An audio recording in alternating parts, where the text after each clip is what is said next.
Hey y'all, it's your girl Shakyra Mabone, Jada, Vasser, and Anthony Brinson, and this is All Shades of Chocolate, where we bring the sweetest, the hottest Black culture to MSU. I'm a little rusty. That's how you know we haven't recorded. But bro, nothing to do with this episode for today. Why you start talking about cartoons? And matter of fact, Jada, somebody explain the context just now. I don't even know what she said. She was talking about cartoons wearing the same outfit every day. Then when you die, your ghost wear the outfit you died in. She said she would hate that for that if to she happen wore to a her. bad fit. And I'm like, that led you to death? Which it makes sense. I mean, and she is L. Shout out L, by the way. Her and DeMonte Y'all here. did not let me cook. No way. I was just saying, hilarious. if I died in an ugly fit, that would really suck, because then I'm stuck in that. The editor in me And that led you appreciates to death. how loud you're talking, because I can hear you clearly. I've always talked. But No way. No, in theater, I was like the one kid who didn't need the mic. Period. that's so dope. To reuse a Going Deeper joke, welcome back to the most consistent podcast part of the State News Network. Don't do that. I mean, we shit. kind of are consistent Don't do though. that. I mean, Hey, we welcome are. back to the award-winning podcast. All right, let's Hey, cook it. Hold on. Let's cook. Matter of fact, listen.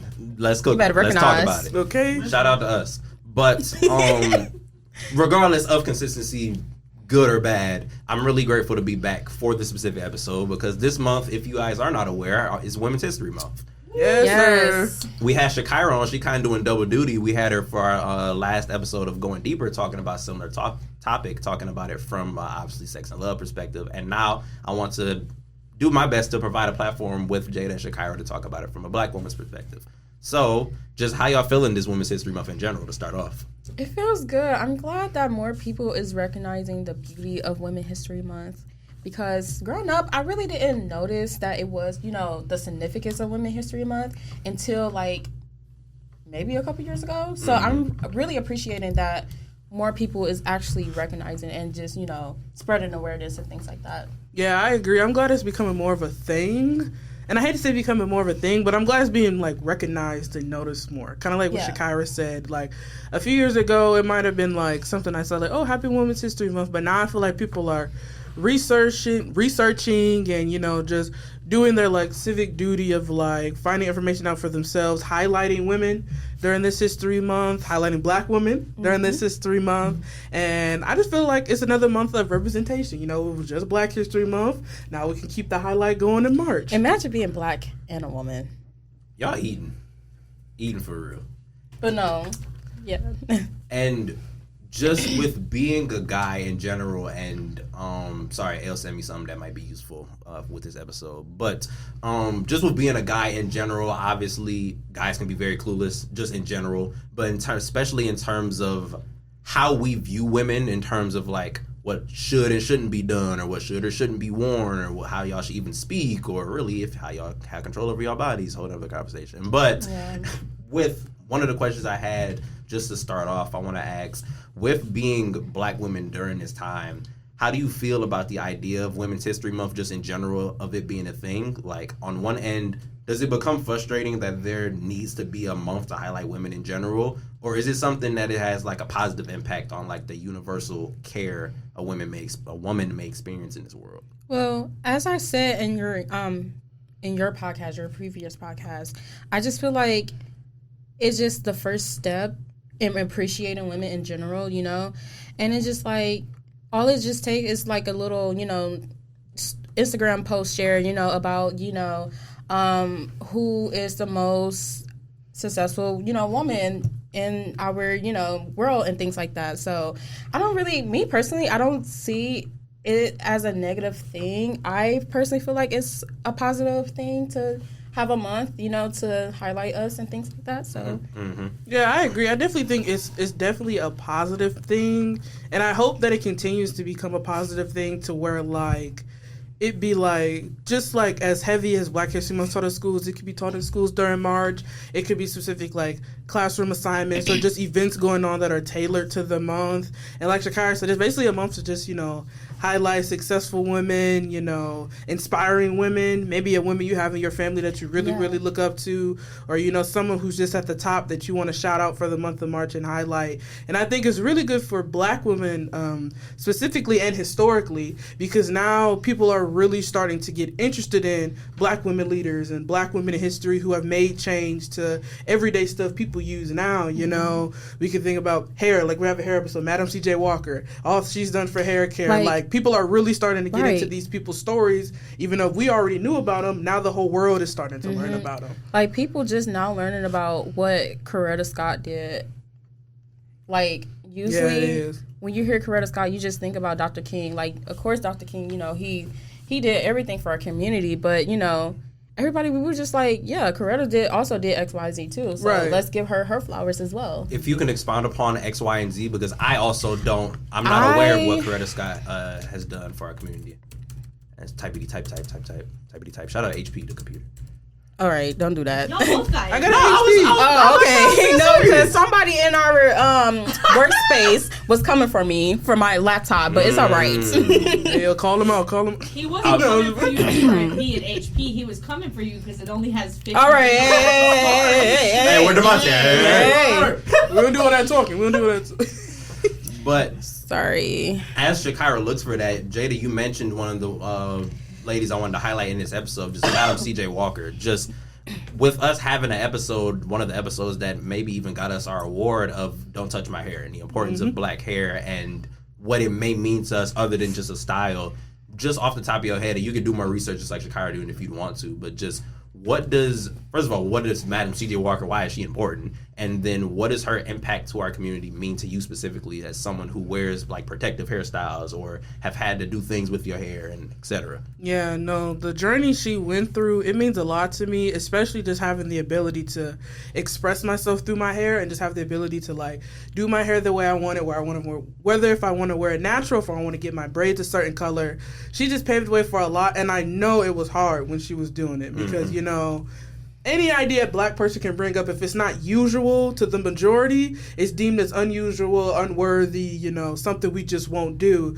But it's these people like Madam C.J. Walker, Coretta Scott, MLK, Malcolm X, you know, people we could throw out just in black history in general, and then more specifically black women that stay consistent. Because once something gets hard, people fall off, and then you say, oh, they tried, but then, you know, it never really went into fruition. But these people really kept it going. They are the leaders that I like to look up to. You know, the things that I can do freely now, I know they got hated on and talked about for even something as simple as natural hair care products and things you can do to manage your hair. It's crazy to even think about it. It kind of comes full circle because it's crazy thing when we did the episode and we were talking about even still some of the stigmas people have with our hair, but to compare the stigmas of then to now, like I couldn't even imagine what it was like bringing things up like this during like the beginning, like the creation of it pretty much. So I know that part had to be probably one of the hardest thing ever. Like it's hard now, but even to think about making this product for your people, trying to present it to your people, and then you still have like the majority telling you, no, this is a waste, it's not about to be sold in my store, you're not going to sell it here, you can't sell it to this family, we're not going to buy it, and yet it's still being sold today. Like the beginning products of what she made is being sold. Of course we have, and then it's crazy to think because now we have like Miel and the other hair care, Shea Moisture, Honey Pot. We have all those brands that started from that one woman staying consistent. Now we have options, but back then it was just her. Now we got everybody.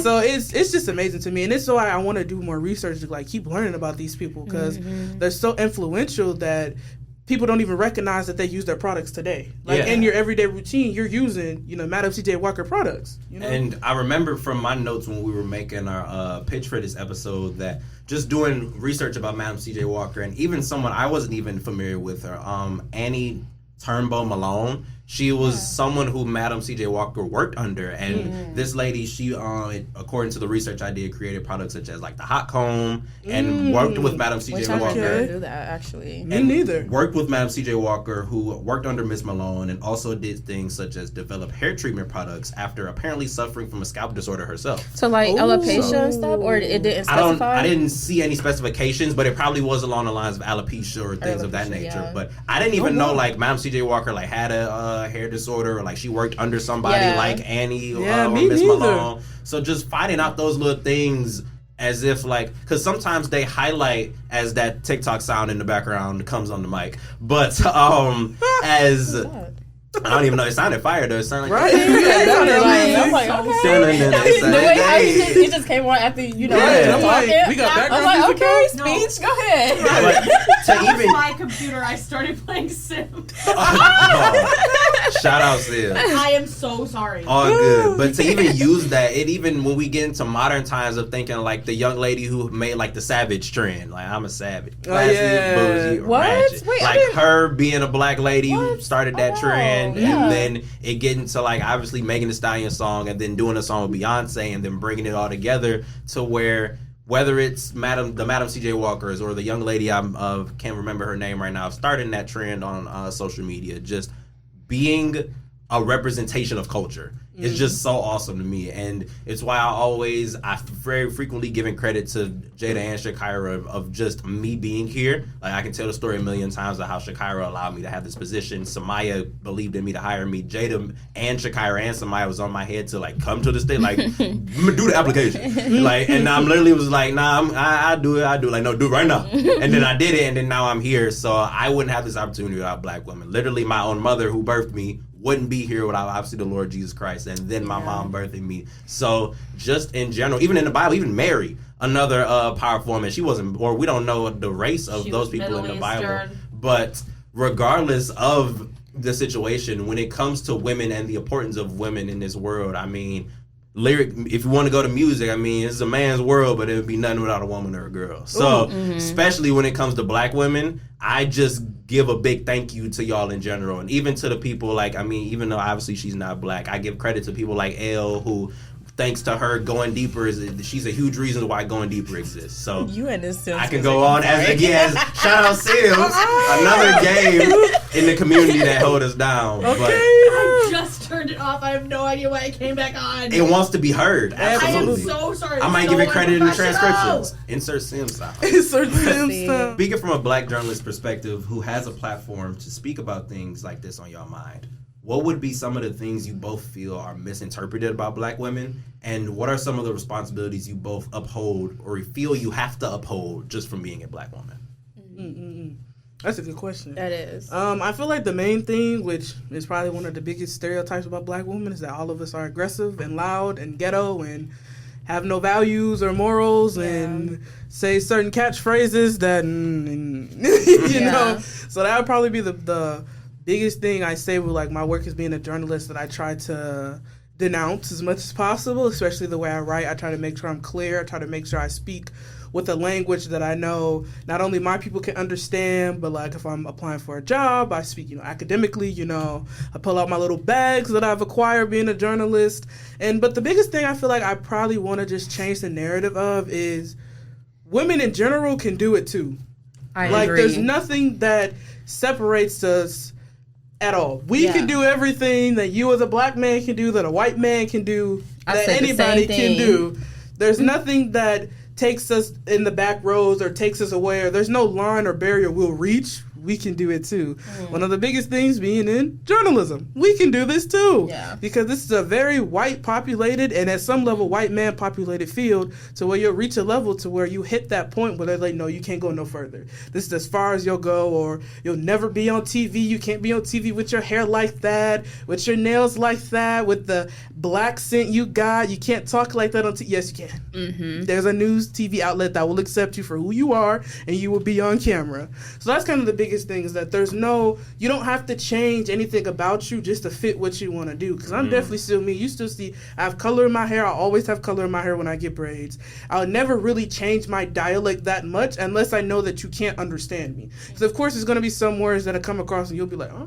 Or like, what did you say? Or I may say some things that don't resonate well with some groups of people. So, I try to change it up. I try to make sure I'm polite as possible, but that's still me, That still resonates with who I want to be, the journalist I want to become. And yeah, basically showing all the little black girls that want to be on TV. Like, I know Shakyra wants to be on TV, entertainment, or all the little black girls that want to work in production like I do. Like, don't listen to the people that say you can't do it, because you can. Because I'm doing it. So you can too. Dang, Jada, you basically hit all the points that I was know. thinking about. Yeah, You know. but like what Jada said, it's the main thing of just about us being aggressive.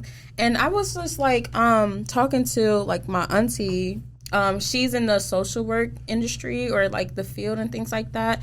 And sometimes it's just a point in our lives where me and her, well, and other women in general just kind of get like overwhelmed by our environment, and sometimes we do not want to talk to people and just want to be by ourselves.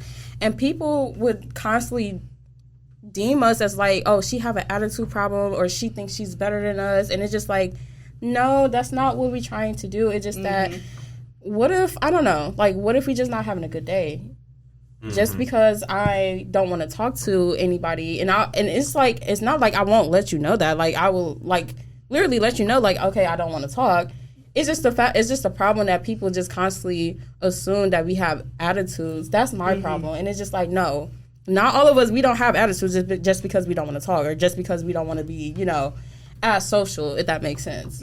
So then I want to ask both of y'all, just in y'all opinion, how do y'all create that balance of, like, one of the main things in really black culture, but especially black women, is like a resting face of, like, if you just really just chilling, a resting bee face. Yeah, that's why a resting face of, like, if you're just looking regular, all of a sudden you mad or trying to. That was the main problem for me growing up. Honestly, I used to. That was like my number one thing I used to get in trouble as a kid for, because my face. They'd be like, "Fix your face." And this is like, bro, I'm just sitting here. Like, what? And then even when it comes to like confidence of trying to have that balance of expressing yourself no matter what, but then also not trying to be deemed as too flamboyant or doing extra, or even with speaking, just going from not wanting to be deemed as the quiet kid and just mind your own business. Like, especially just as black women, how do y'all feel y'all do the balancing act?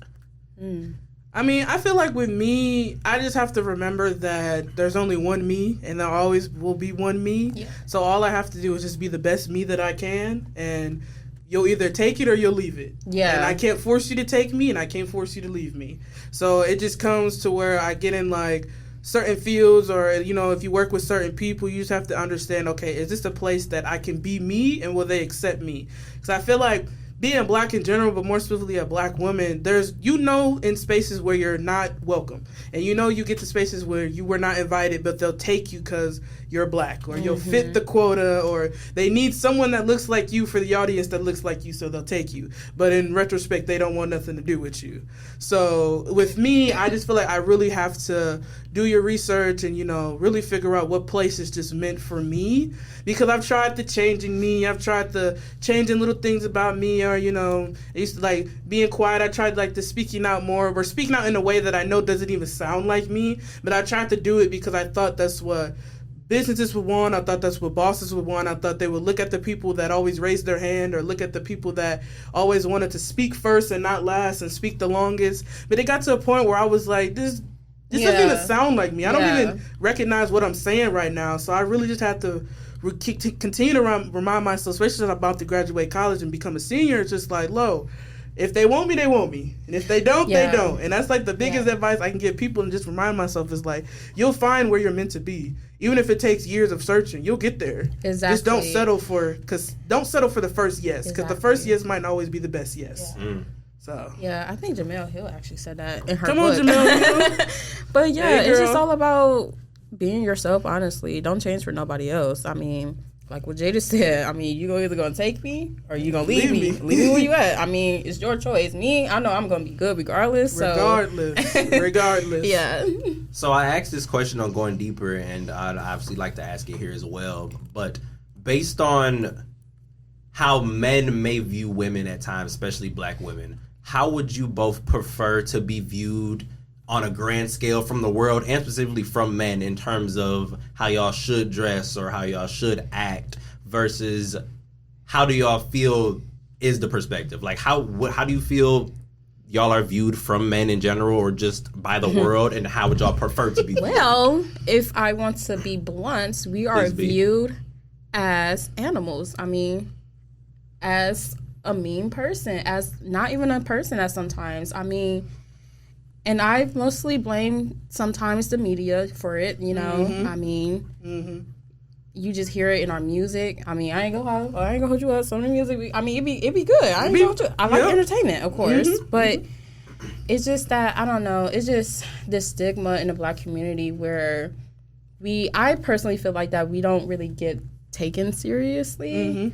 And our feelings never heard and never, like, valued and things like that. You use a lot of words, and I agree with you that I don't access to form an argument, but just like animals or being, like, misunderstood. Are you able to more expound maybe that's a little upon? bit harsh when I say animals. No, but again, are you able to explain in general, just what do you mean? Like we just get mistreated a lot to the point where it's just, like, we are not even being treated as a human. Like, I can't really explain it. I just feel like you have to be us to get it, if that makes sense. I got an interesting question. I'd like you to answer as well, Jada, but specifically, Shakyra, for you, since you're in the entertainment industry, how do you feel it should be handled in terms of, like, because sometimes they say things like sex sales, for example, like give women and their body sales, but then sometimes they're objectified. So how do you feel it could be balanced in the entertainment industry in terms of being proud in your sexuality and showing your body and being proud to show it versus the alternative?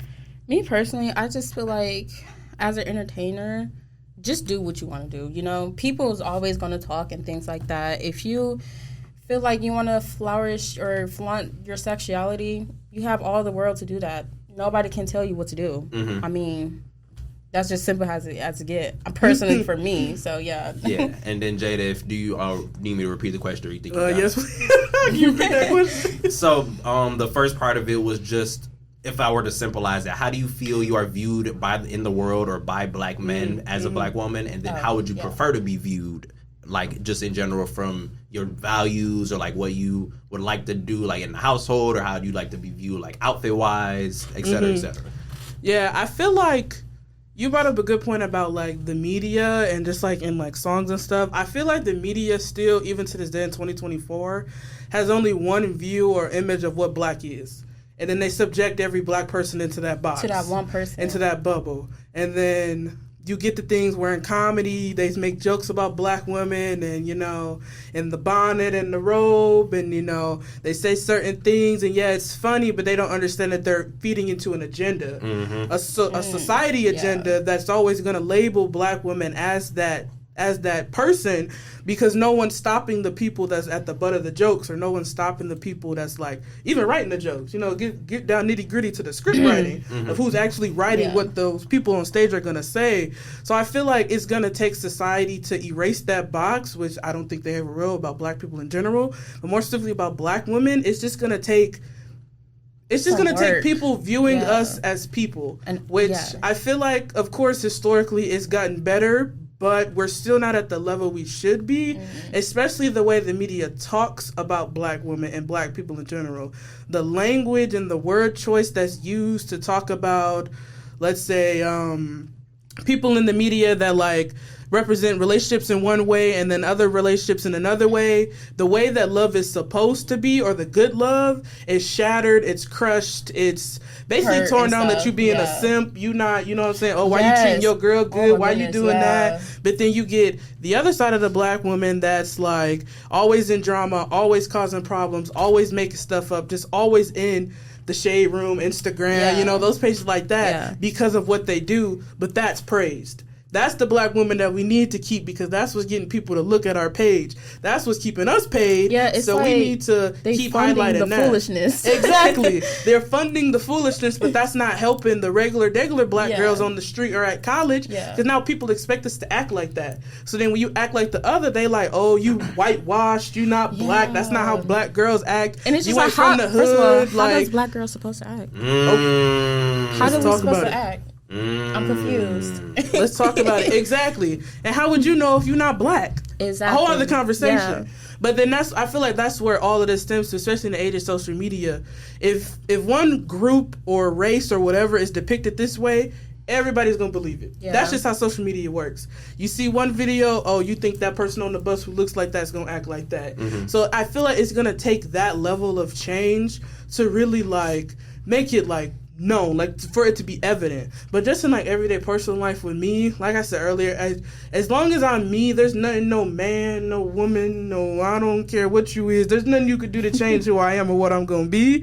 So you're really just talking to yourself. Cause do you think I care about a man's opinion about me? See, that's why I said on their podcast, I was like, it's none of your business. I don't get no validation from men on how I'm being perceived by guys. You know, it's not even none of your business. If I want to carry myself this way, then I'm gonna do it. I don't walk this earth for you. I don't do nothing I do for you. I do it for me. Because at the end of the day, if you're not paying me, what you talking to me for? If you're not signing my checks, what you talking to me for? Okay. And I'll be signing my own checks. So let's not even get into that. I'm gonna sign my own checks. So then I'm gonna ask both of you a question. I'm poking at y'all a little bit, but I am gonna be. I did say serious question. We don't hit him. No. I generally want to ask. So then, when it gets into situations where now you are in relationships with men, you are in a relationship, and then you are not. I'm single. So I would like to ask both perspectives in terms of how do you balance having that mindset but still being in a relationship with a man? In terms of does your Are you saying like the 50-50 type? No, not that. But just okay. like in terms of like, are you still minute. like, for example, whether it be biblically or sometimes naturally, they say you should be more submissive to your male partner or things of that nature. Shoot. Do you follow those type of standards, or how do you navigate being a black woman in a relationship with a black man? Yeah, I got you. I don't know. I got you. Well, first things first, in my relationship, there's no control over the other person. Mm-hmm. He doesn't control me, I don't control him. He's still an individual person, I'm still my own individual person. So I still have to walk this path of being Jada Vasser while being with my boyfriend, you know? So, and with still being me, I still have to make sure I'm paying attention to what I like to do, what I want to become, who I want to become, because I'll become me with or without him. You know, I'm still going to become who I want to be. So I always have to remind myself of that. And, you know, when I say this attitude, I mainly have it when I know I have to walk into places where I have to be 110% confident. Because if I'm not, they're going to pick at it and they're going to notice, and I'm never going to get where I want to be. So I have to walk with that held up so high because I know somebody's going to try to shoot it down, you know? And that's another thing they don't like about most black women either. Exactly. Because we really do have confidence, but they come off as, oh, you bougie, you think you all that. Right. And it's just like, no. Oh, you got everything going on. Like nice I do. stuff. I do got everything going on. I do. Right. I do. Because you didn't want to give it to me, so I got it for myself. Exactly. I do. Exactly. I do. And then it also gets into, you know, you just got to know who you with. Like, my boyfriend, I know that, like, he wants me to walk around like that. Exactly. Like, he don't want him to be the reason that I'm not holding you back. Exactly. And stuff like that. Being my true self. He's like, no, do it because you deserve it. He's telling me, like, walk like that. He get mad when I don't. Like, don't think about me. I'm just an asset. I'm an extra. Right. You still you. You know what I'm saying? But that's what I love about him, because it's like he's uplifting me. Even, you know what I'm saying, other people's like, no, why you always telling her to do that? Why you let her dress like that? Why you let her wear that? It's like he don't care about that. It's trust. He knows I ain't going nowhere. He not going nowhere. Exactly. So we can still live our life. It's time to got fun. We're about to be 21. Hey, you know what I'm saying? Me who gotta wait till September. Okay, but it's coming though. You know, it's just the balance of trust, and then, you know, still being able to be like who you want to be. And especially with him being a black man, he knows, like, because of me complaining, but he knows, like, you know, everything black women goes through, and like just like the way he's handling the relationship, how other maybe his black male friends don't handle their relationships. That's a whole other thing. Like how black men treat black women. That's also not the best. Oh yeah, that's what I was talking about earlier. I love y'all as co-hosts because you transition right into. So it's like he already knows that, and he's trying to change that narrative. So that starts with, you know, what you want to do with your relationship. You know what I'm saying? So he's distributing that. Yeah, so, I just personally feel like it's just all about respect at the end of the day. Not because the word submissive, I personally feel like most guys, they think submissive is, oh, my woman got to obey me at all times. And it's just like, we are not a dog or anything. Like, no. We are not a dog. We are a person. Exactly. We have our own mindset. We have our own personality. Like, come on now. Can you just respect that, please? And I respect yours. Exactly. You know?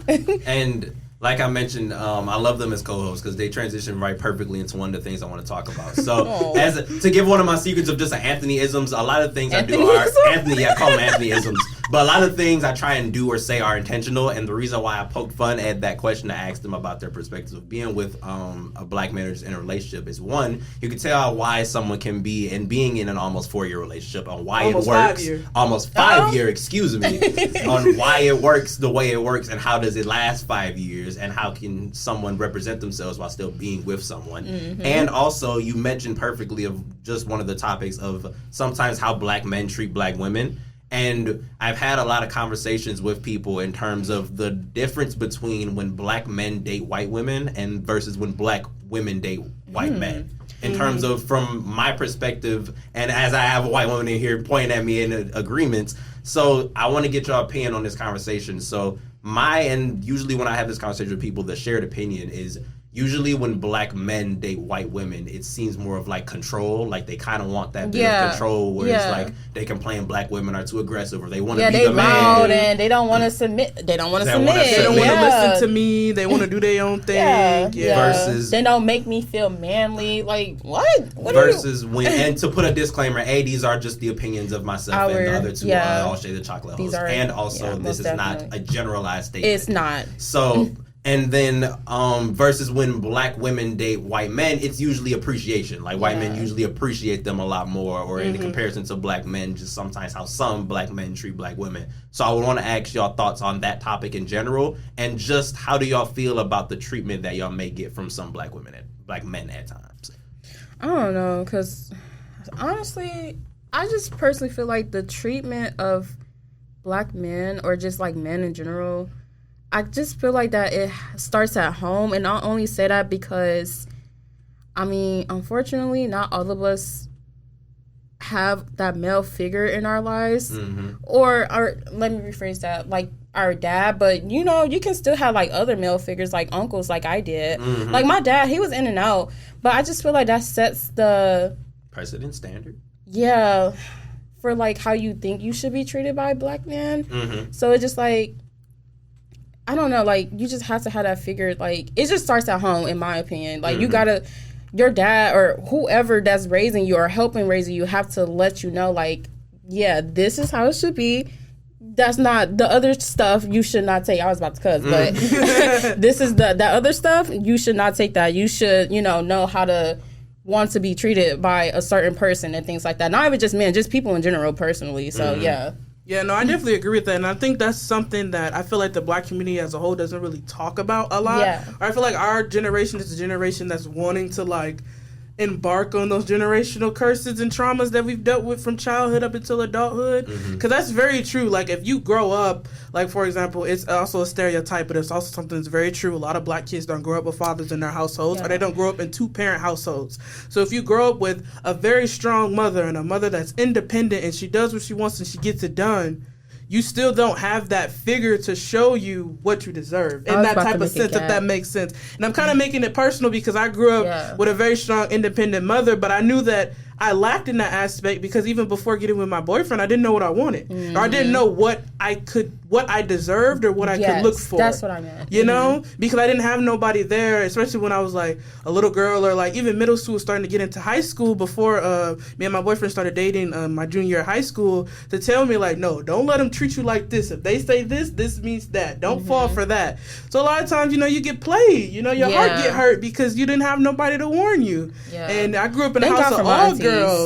Yeah, I grew in a house of all girls, so of course, I had my older sister and my mama telling me to watch out for these boys, but I never really had that male figure to be like, nah, back in my day, I did it too, so don't listen to them because they lying, My granddad. Okay, listen, and sometimes I don't want to be listening. I'll be like, okay, whatever. And I feel like that's the story for a lot of people, and I feel like sometimes you don't learn it until you're grown or until you go through something like that or dealing with just a really abusive black man or just a man or woman in general. Yeah. And it really, sometimes it takes the hardest thing to like get people to realize, and some people realize and it's too late. So I feel like a lot of times with people just dating outside of their race in general, I don't know, I have a lot of friends that date outside their race, and sometimes they say they look for it as an escape almost. Or look for it as an escape to do something new or just not be faulted for wanting to stay inside your race or, be faulted. Or I don't know if y'all parents or family ever told y'all saying don't bring no white boy home or don't bring no white girl home. Oh my gosh. Like, I think my auntie, she said that as a joke though. Yeah, I don't know. I definitely heard it a few times. No, she always said like black love is the best love, which it is most definitely. But it is. But you don't have to limit yourself. Yeah. But even things like that, like that sets up for like your question about like black men dating white women. I'm sure a lot of people heard, or black men specifically be like, hey, don't bring no white girl in my house. Like we don't do that. We don't you don't date no white woman. But even if you don't have nobody talking about like that, it's just certain things I think people go through that lead them to do that. But I feel like it's also a weird I don't want to say fetish or just everybody want to know why a black man go with a white woman and really want to get deep into it. Now some cases it's crazy.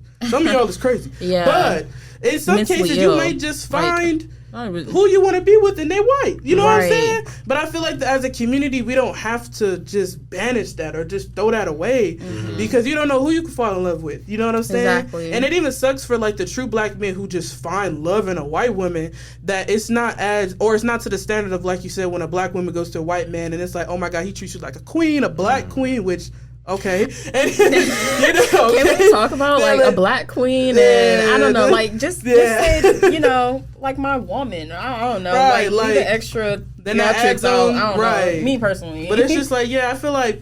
But then that ties into my earlier answer, then that's the media. Because, you know, black men is like that in the media all the time. That's all you see about black men. So, of course, that's all people are going to think about black men. And even with black women in general who go with white men, that's all you see about how good he treats them, how good, you know, he wants to learn the culture, and they have mixed babies, and, you know, how much he takes care of them, does their hair and things like that, which is good, but it still should be that same level of just attention and respect for both parties. Yes. And like I said, if it's a crazy situation, that's different. I'm not talking about that. I'm just talking about the people who genuinely just find love outside of their race. Like, why is that so hard to understand? Like, it happens. It happens to most people. Yeah, and most people are truly happy with that person. right? Because even my own dad, he's been dating my little sibling's mother for 6 years now, and she's not black.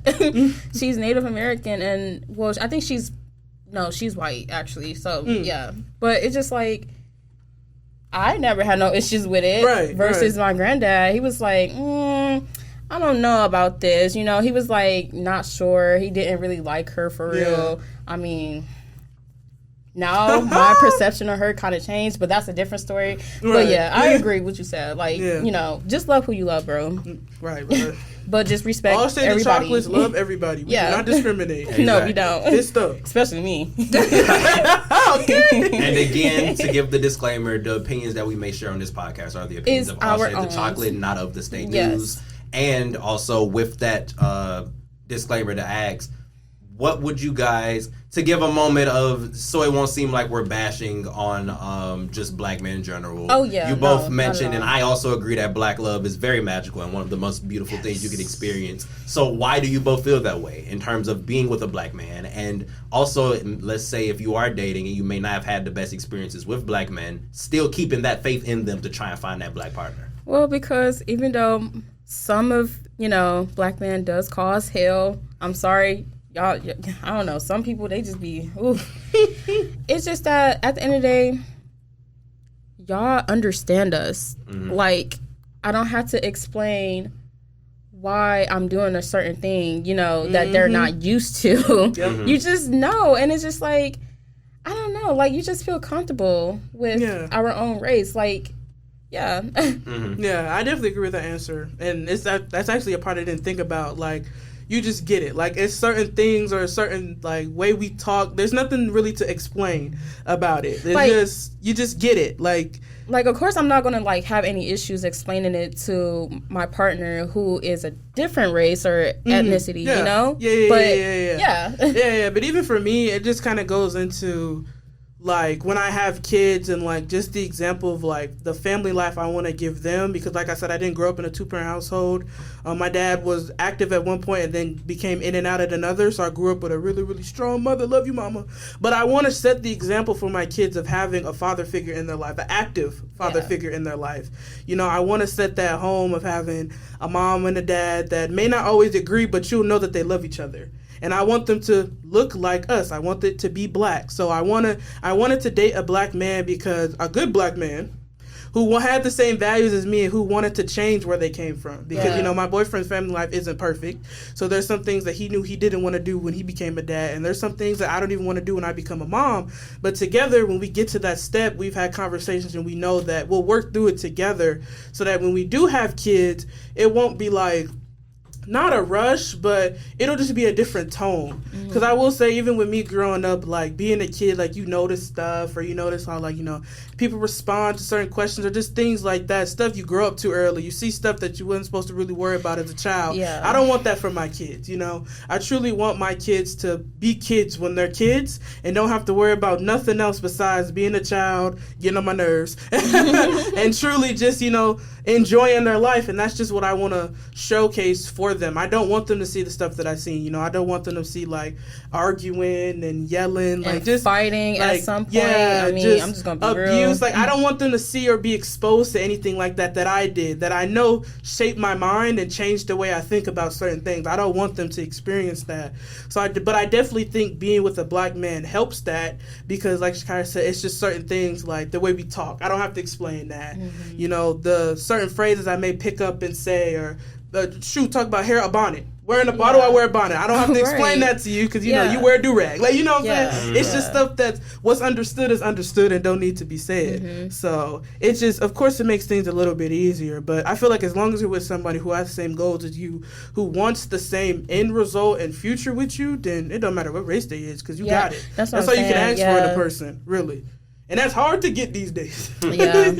And I just feel that's a very beautiful answer, because it perfectly, both of y'all perfectly explained why it's important to maybe be with someone who understands you, or develop a relationship where some things are just natural instead of having to make it seem uncomfortable, things of that nature. And I also want to shine light on y'all too, again, in terms of one of my next questions of just y'all dynamic. I'm just a fan of y'all dynamic in terms of how y'all bounce off each other. And then even I've told y'all on a personal level, just I really admire the relationship you two have built from how long I've known y'all. And I want to ask about that, because sometimes in our community, I notice, especially with black women, that whether it's the media or just other parties, other outside entities, put y'all against each other. Like, it's always like, oh, what she got that I don't got, or like maybe if it becomes like a relationship thing of like trying to compete over one another. So just how do you guys form a bond and a unison that y'all have versus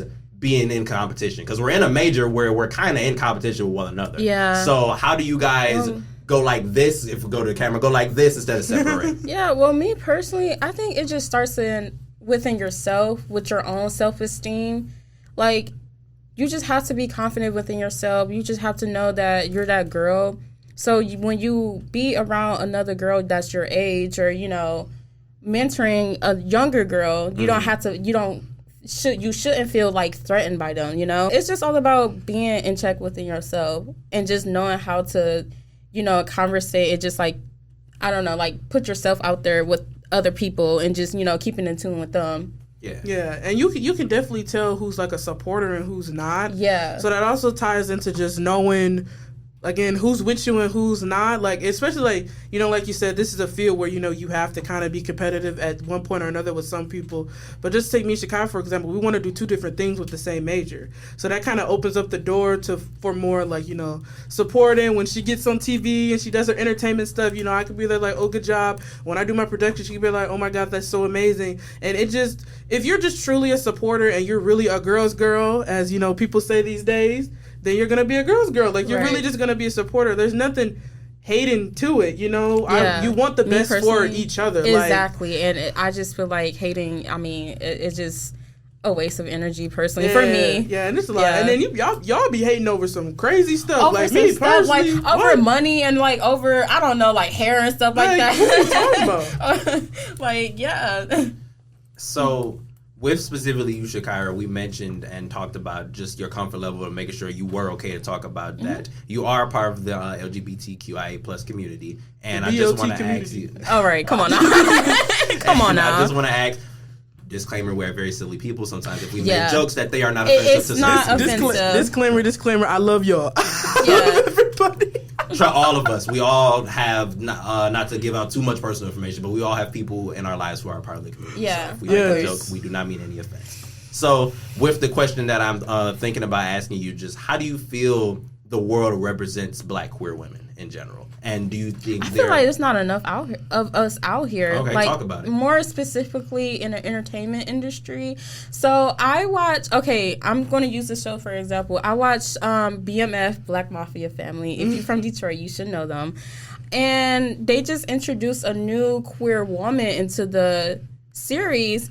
And, I mean, me personally, I like her character, but I seen online that people don't really like her character. They was just, like, really critiquing her. Like, okay, so BMF it's an explicit, show. If you know their background, you would know why.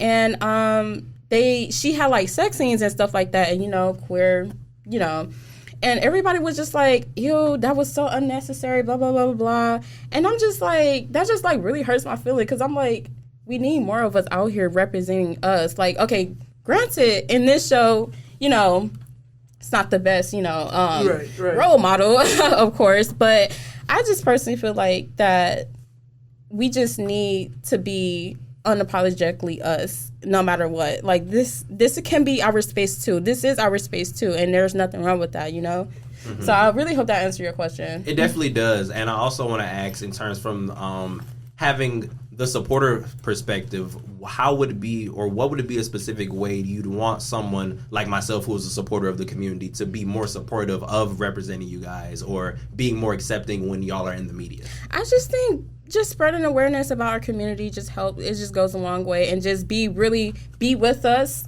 If y'all say y'all with us, just actually show that, Mm-hmm. Just don't say, yeah, I'm a supporter because I have XYZ friends. No, show me, like, I don't know. Show me that you are a supporter if I'm not your friend in general, if that makes sense. Definitely does.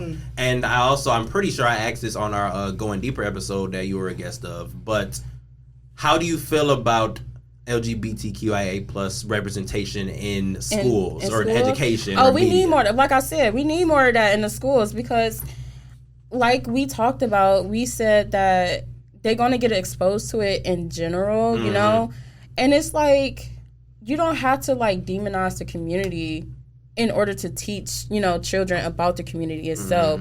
Once you educate yourself about the community, I feel like it'll be more easier to educate others, So I just feel like having that talk is the first step, personally. So, yeah. Yeah, and do you have any additional thoughts you'd like to add in terms of, like, just from the supporters' perspective, Jada? No. I mean, you made a good point at the end. I feel like people always want to talk about what's wrong or, always want to talk about things that shouldn't be when they don't even know why it is in the first place. So I feel like if people start really, like, actively searching for answers themselves or just reading, researching, and doing that first, and then once you do that, you still come to the same conclusion, then that's different. But people really talk from, like, empty brains. I know that sounds weird, but I feel like people talk a lot because really there's nothing up They just here. be talking off the side of their neck. Like, come on now. Like, it's real empty and it's, like, crickets up here. But they just talk and say, like, oh, somebody said that was wrong, so it's wrong. Well, do you know why it's wrong? Do you really think it's wrong? Do you believe it's wrong? Those are the questions I feel like you should really ask before you say, like, oh, that's not good. You shouldn't be doing this. That's not normal. Right, that's not normal. What's normal?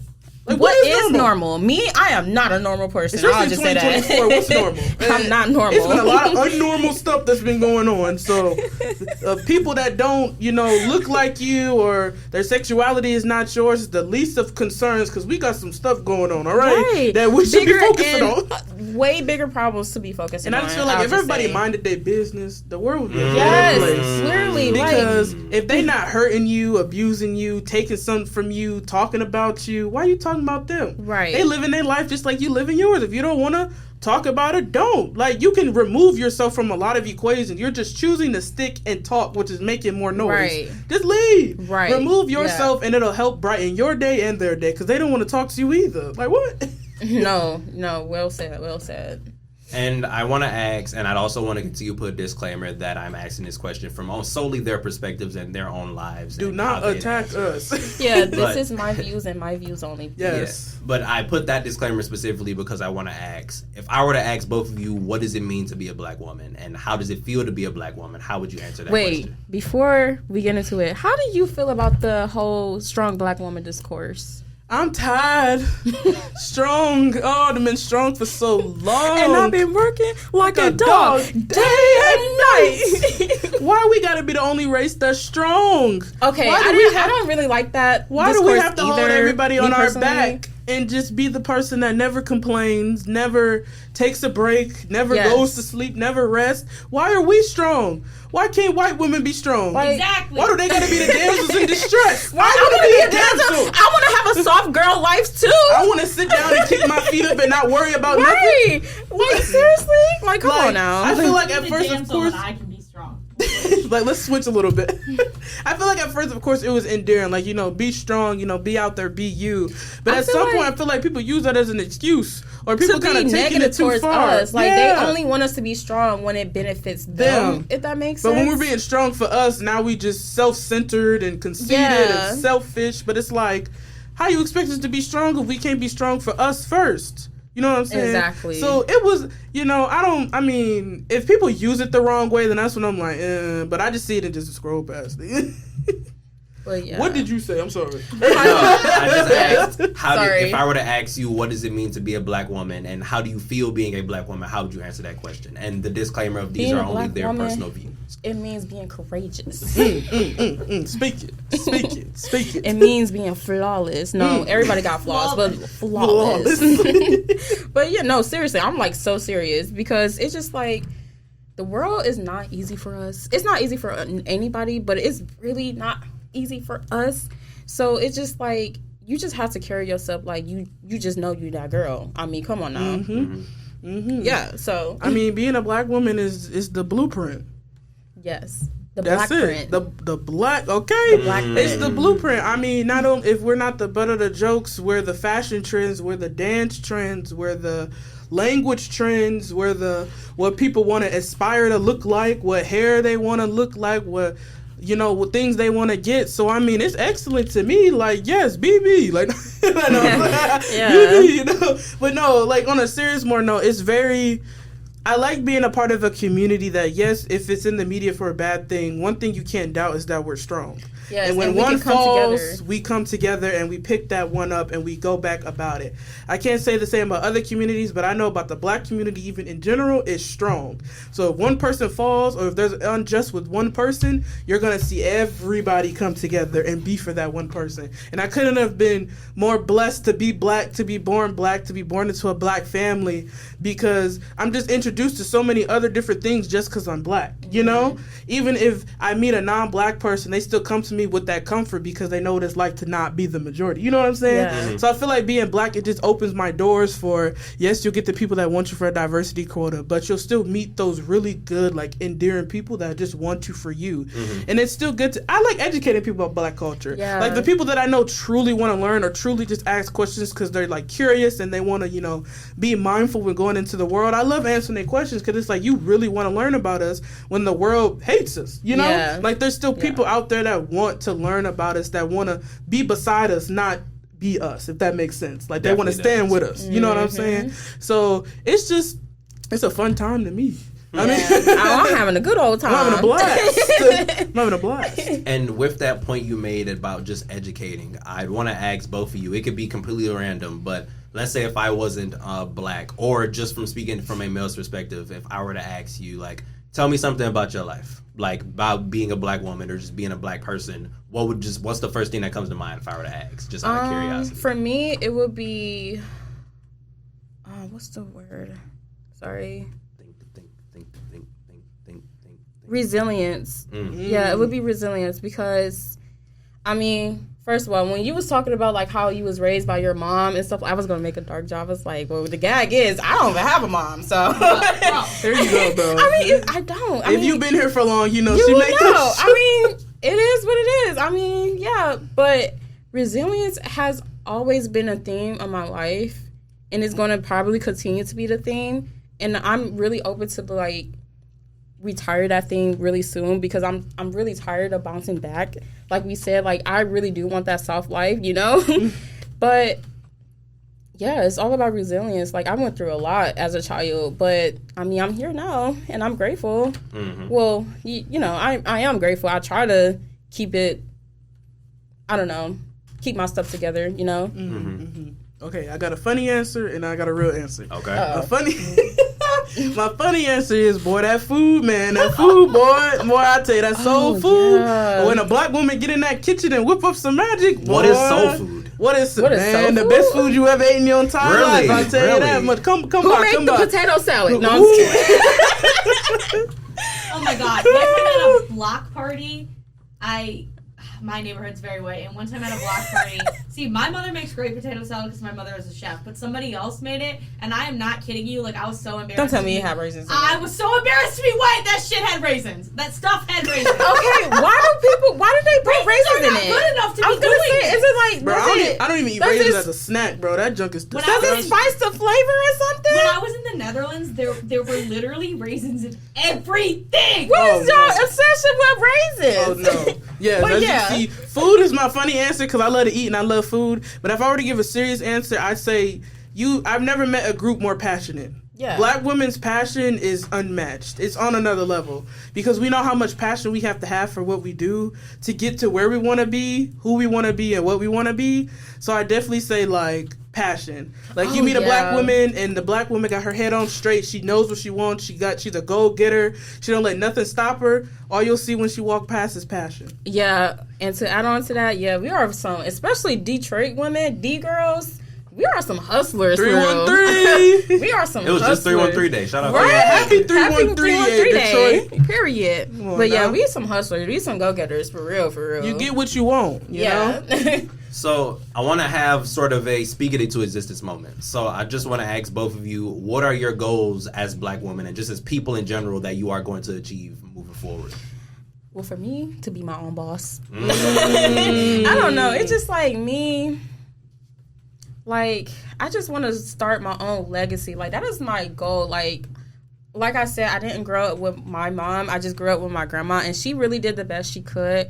But me, I just really want my life to be different. I just want to leave, like, if God really do call me home one day, you know, and I do have children, I just want to leave them with the best setup in their life so they don't have to, like, worry about relying on other people and things like that. So Yeah, I definitely have the same goal. I definitely want my family like legacy to have like a way better picture painted than what I had now. Granted, my mother did fantastic.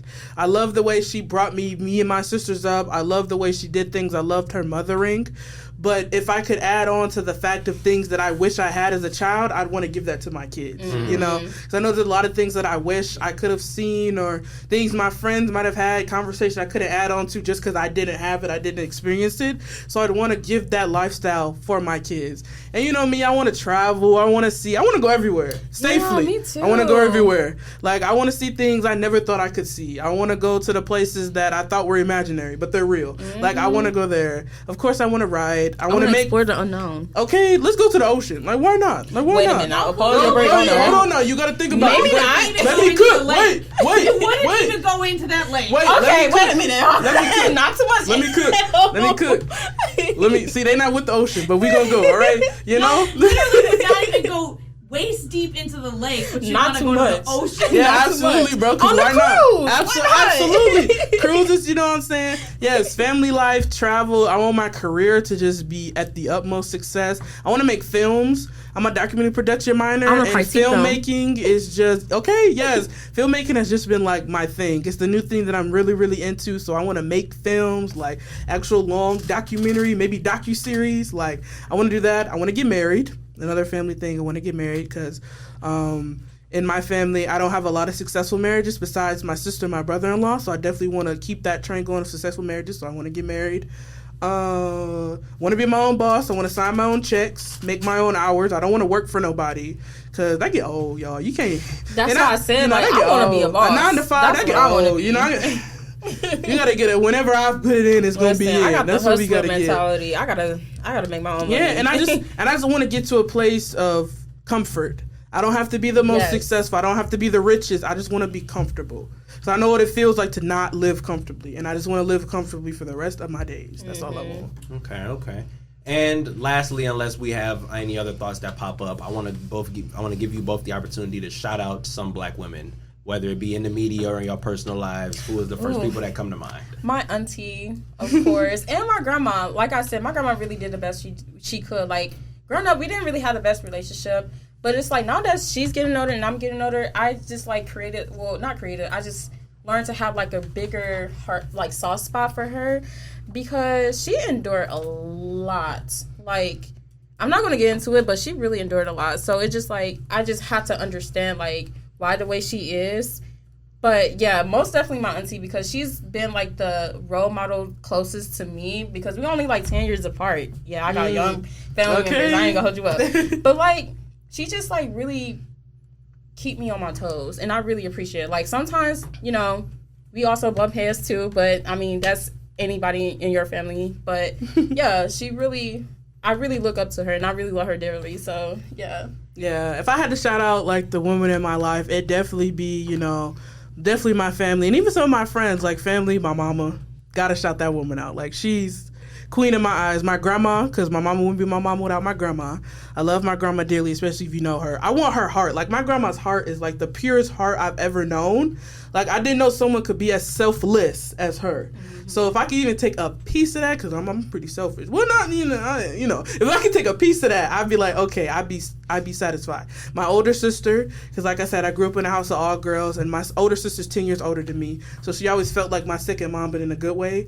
Like if my mama didn't let me do something, she would, because I asked her and she said yes. And even my twin sister, because even though we're the same age, it's kind of nice to see life through two different sets of eyes. Like, it's nice to see the things that she does differently than me, even though we're twins, and it's nice to see just the route she wants to take and how it compares to mine. I think it's pretty sweet. And even my friends, I look up to you, Samaya, the last black woman editor-in-chief. Of course I look up to her, because she was like the standard for what I want to do. Okay? she made this. Shout out Samaya. She made this. No, like, she look really where we did. at. Oh, like, our poster's not up. it's gonna be up, don't worry. Yeah. But like us sitting at that painting for the floats, and us just hashing out ideas with her, like really just set the tone of what she believed in, and it's something that I always admire, and what I inspired to me, what I inspired to be as just a leader in general, because she was just that girl, and yeah. And each of the women that Jada shouted out, I've had the privilege of knowing all the people she shouted out, especially when it comes to her family. Like, with knowing Jada, I've had the privilege of knowing the women in her life on her personal level, her family, and I always only had the examples of my mom and my sister and the women in my family. And meeting the women in her family, other than my own personal women in my family, I've never met more powerful and just incredible people in my life. Like the women, like whether it's her grandma, her twin sister, her mother, the things that you wouldn't know their story if you looked at them, to put it like that. And to see what they are now, shout out all of them if you can tell them personally, because I don't know if they'll watch this. I know they watching. Hey y'all, they watch. Shout out all of them, whether it be her twin sister, her older sister, her mom, grandma, and even more her aunties. I've had the privilege of meeting them, and they're all...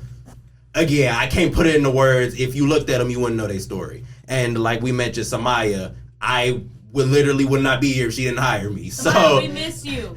And shout out Samaya, we definitely miss you. Shout out to her and her endeavors. She's also an amazing journalist. Check her out at Outlier. Thank y'all so much for remembering it. Shout out Outlier. And L's in this room. I luckily have a show where she's the host on, and I can give myself credit if I were to choose to, but that Going Deeper would not exist without the work that she does, and even past Going Deeper of the work she does. So, with DeMonte raising his hand for some reason, I don't understand why, but he probably wants to speak. So to give him just comment. That's usually why people raise their hand. Yeah, I know it threw me off. No, since this is, you can talk as loud as possible. Yeah, though. so since this is the episode, I just like to say it like almost every day, but I'll say it again. Thank you both for being who you are. Thank you. Y'all gonna make me tear up. Don't do that. But thank you for being. Jokes aside. Sorry. Yeah, no, thank you. Honestly, just like especially you, Shakyra, like you encouraged me to apply for the state news. I honestly would not be in the position I am in right now if it was not you. Thank you, Jada, for your continuous mentorship, whatnot. Not whatnot. I got you. Thank you for your mentorship and just honestly just giving me advice when I need it. Diversity rep or not, or just like as a friend, just like thank you. You're welcome. You're welcome. I have flowers. I'll give you your flowers, but Yeah. Listen. Thank you. That's what friends are for. Okay, that's what we're for. And I was telling them this leading up all the way into this recording. I wanted this to be as big as a thank you to y'all too as much as possible, and to especially just the women out there, black women out there, but more so for this show and for this platform. Again, every time I think about every day I come to work, I think about y'all too. Because you gave me your job, and you made sure that both of y'all made sure I applied. And it was a risk too. I was like, should I give him my job? I'm like, you know what? This is my friend. I'm going to put him on because I really want us to eat, and I really want him to be here, so why not? Yeah, Anthony, the first time I met you, we were talking about how similar we were. And you were like, why have we not met before? And Jada was like, because you wouldn't apply. Oh, yeah, I remember that. I remember that. Literally, the first time they met, they was like, oh my gosh, well, we should have met ages ago. I'm like, yeah, you wouldn't submit the application until now. So now this is why you're meeting for the first time. Can I make a couple comments? Of course, real quick, I just want to end. I'll let you end the podcast. So just on my end, just thank both of you again. It means a lot to me, especially for just... If we think about all the things that have led up to us knowing each other now, y'all didn't have to do a lot of the stuff y'all did for me, even still. So thank both of y'all. And I would also like to just personally shout out my mom and sister, specifically just from my sister being someone who's a part of the LGBTQIA plus community and still expressing herself no matter what. And my mom for quite literally birthing me. And just with a lot of the things she's going through with her own health issues, and then with my grandma, her mother, a lot of things. Shout out both my grandmas as well. So just thank all of the women in my life that I know who are helping me be who I am, because I look up to y'all two specifically, and just in general to allow me to just understand that if I don't go through periods or having birth, I can't say I go through that much, because y'all go through a lot. That's not what makes. And that isn't what makes women. We just talked about that. Just from those two things, and just in general what y'all go through on a daily basis. I mean, heck, I was telling them, like, why they do y'all with pockets? Like, why they do y'all like that? No, just don't get y'all pocket. Like, I told Elle to put her put your hand in my pocket, and I did not mean which ayo, but I said the biggest ayo by the way. Bro, I did not mean it like that. But she have a man. But whether it's something that be periods or having birth or things of just being a woman in general, it's not limited to anything. And the fact that y'all go through all of that, I just think like I got a good break, because I don't understand what it means. I can talk about every male problem in the world, but I don't know what it means to be a woman. So thank both of y'all, or all of y'all. You just gotta get it, like. The girls that literally the girls that get it. So Elle, if you could come to the mic, and I'll let you end off the podcast. Other than us letting a white woman finish the podcast, right? Other than us saying our outro, I mean, it's Women's History Month, right? Get out of here, man. Dog. Right? Shoot, go. Maybe just make these headphones. Wow! Shout out Miranda. Hi. Oh, I've never sat over here before. Oh my goodness. Oh my gosh. This is so I good. wanted to comment on something you guys were talking earlier about interracial relationships and the difference between when white women date black men and black women date white men.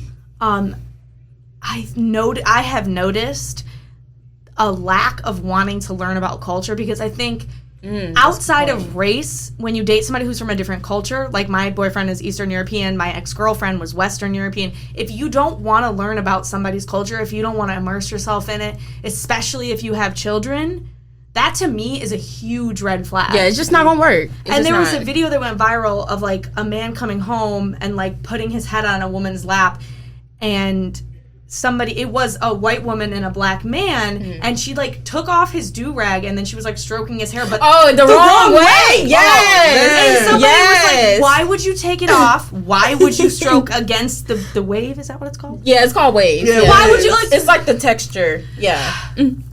So not the wrong way. That's crazy. He pushed his way. I would be pissed. Why even take it off to begin with? Facts, if you don't know what you're doing, bro. Just like, bro, so this is my whoever scarf. you date, whether they're in a different race, a different culture, you should always want to learn as much as possible as you can about that culture, because that's a part of who they are. And if you don't respect that, then you don't respect them, in my opinion. Period. Yeah. Also, to shout out some black women, you both, obviously. I have loved becoming friends with you guys and learning so much from you just as people, but also about black culture in general. Like every once in a while, I'll be like, "Can I ask a question?" Yes, and we're like, yeah, go ahead, bro.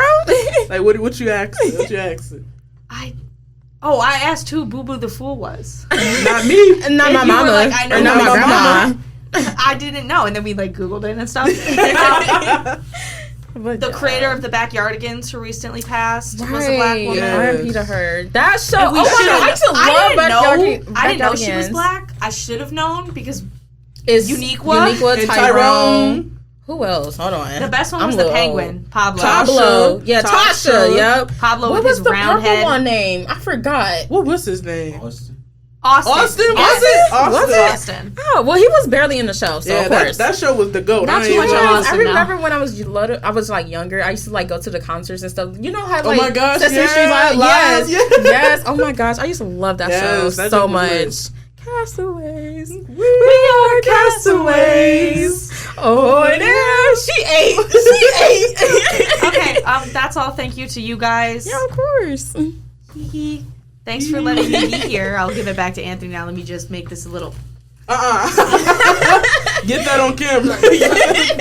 Which again, shout out Miranda. Which on a serious note, she won first place for something with her story that she did. Congrats to and her. she's Samaya won. And Samaya won third place. Yeah. So, we swept. We did sweep. At the staff meeting, they were like, we Sweep. sweeped. And I was like, that's swept. Which shout out to them for winning those awards, and especially for the stories they both wrote, with Samaya writing about the school shooting and Miranda writing about her personal experiences with reporting certain things to MSU, and not even certain things, sexual assault to MSU and it not going well. So with all of that being said, one last big thank you to both of you two again. Y'all make the time for always recording these episodes, even with everything that may go on in y'all personal lives, or just the time of it being like almost 8 o'clock, I think, with us recording. Oh, it's 8:19. 8:19. So she said that's so casual. It's 8:19. Y'all do above and beyond, period. Whether it just be for this podcast or not. And to all the women who may listen to this, to Elle, to Samaya, who again helped give me this platform. Thank all of you. And this has been All Shade of Chocolate, where we've brought the sweetest, the hottest black culture to MSU. And remember to stay sweet. Bye.